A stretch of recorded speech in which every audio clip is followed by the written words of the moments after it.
Assalamualaikum warahmatullahi wabarakatuh. Bersama saya Ayu Zahratul Wahidah Winarni. Di sini kita akan mempelajari fisika, yaitu fisika kalor. Sebelum ke soal ujian nasional fisika kalor, maka kita akan mempelajari sedikit materi tentang kalor. Apa itu kalor? Kalor itu adalah suatu energi yang berpindah dari suhu tinggi menuju ke suhu yang lebih rendah.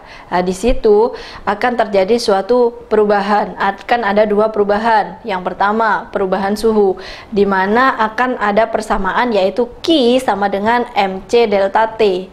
Dan untuk perubahan yang kedua, yaitu perubahan wujud, yaitu Q sama dengan ml atau Q sama dengan mu, di mana Q itu sendiri adalah kalor, M adalah massa dari suatu zat itu, dan C adalah kalor jenis, L adalah kalor lebur atau biasa disebut dengan kalor laten, U adalah kalor uap.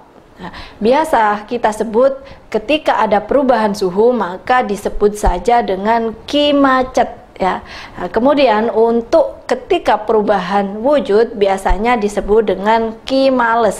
Bisa kita hubungkan dengan grafik berikut, yaitu ketika ada Q1 itulah terjadi perubahan suhu, di mana di situ akan ada persamaan Q sama dengan macet atau mc delta T, dan pada Q2 akan terjadi perubahan wujud, yaitu Q sama dengan ml, yaitu biasa kita sebut dengan Q males ya.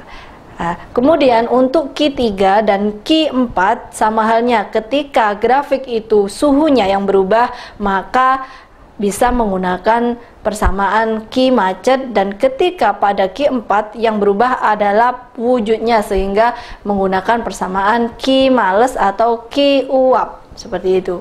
Nah, di sini ada beberapa pertanyaan yang sering muncul ketika ujian nasional. Yang pertama, biasanya kita disuruh menentukan banyaknya kalor, misalkan pada proses A menuju D, atau di sini kalau pada grafik ini yaitu Q1 menuju Q3, seperti itu.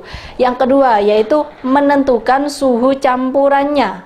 Nah, dalam soal ini kita akan membahas tentang suhu campuran. Nah, dalam contoh soal kali ini, misalkan ada air sebanyak 200 gram bersuhu 90 derajat Celcius dicampur dengan air sebanyak 100 gram bersuhu 27 derajat Celcius.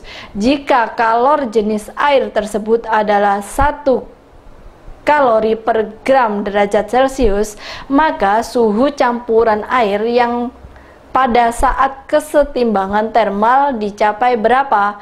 Nah, di sini kita akan bahas, kita langsung menggunakan cara cepatnya, yaitu apa? TC itu sama dengan M1 dikalikan dengan T1 ditambah M2 dikalikan dengan T2 akan dibagi dengan penjumlahan M1 dan M2, yaitu sama dengan 200 dikalikan 90 ditambah 100 dikalikan 27 derajat Celcius akan dibagi dengan 200 ditambah 100, sehingga akan ketemu jawaban 69 derajat Celcius. Di sini pilihan jawaban yang paling tepat adalah B. Demikian pembahasan tentang fisika kalor, semoga bermanfaat. Terima kasih. Assalamualaikum warahmatullahi wabarakatuh.